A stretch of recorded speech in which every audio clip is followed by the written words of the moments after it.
can we interpret our findings? Generative AI helped all the four skills indeed, and how, especially regarding students' familiarization to the genres required, it was really helpful for us to produce and articulate contents.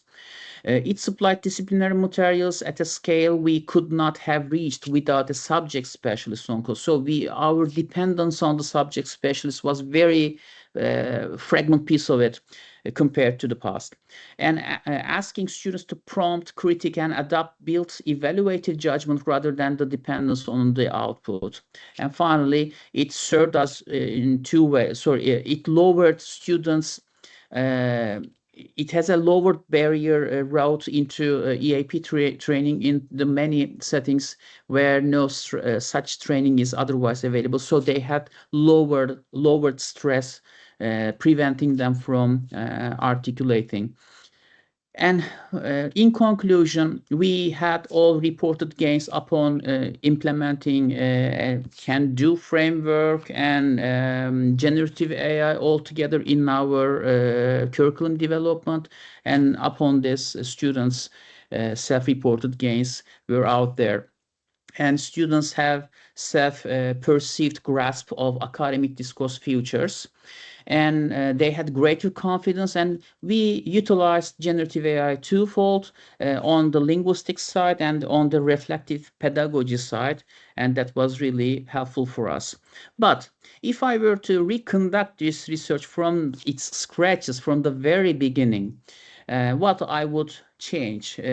During this research session, my colleagues and I basically utilized these resources in 2024. ChatGPT, Gemini, Natural Reader for text-to-speech audios, and Quillbot and Geni AI for to support students' self-checks, self-corrections, and Canva from time to time for illustrations.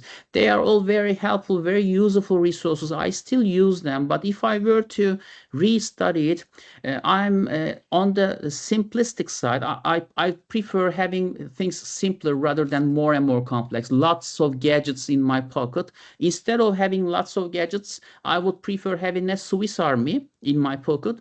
And just an example, Cursor is a very good example of this. Recently, I'm using very actively this LLM because under this umbrella, it includes ChatGPT, Gemini, Cloud Code, and Grok as LLMs. And from one to another, you can shift either automatically. It can shift from one to another automatically, or you can do it manually.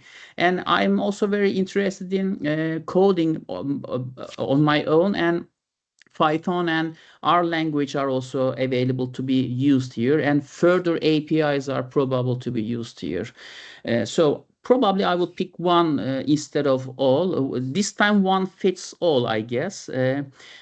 And also, I would benefit from Adobe AI more, but back then we had very limited time to meet the agenda, and Adobe AI is a bit more challenging to design everything, but it's more comprehensive for sure.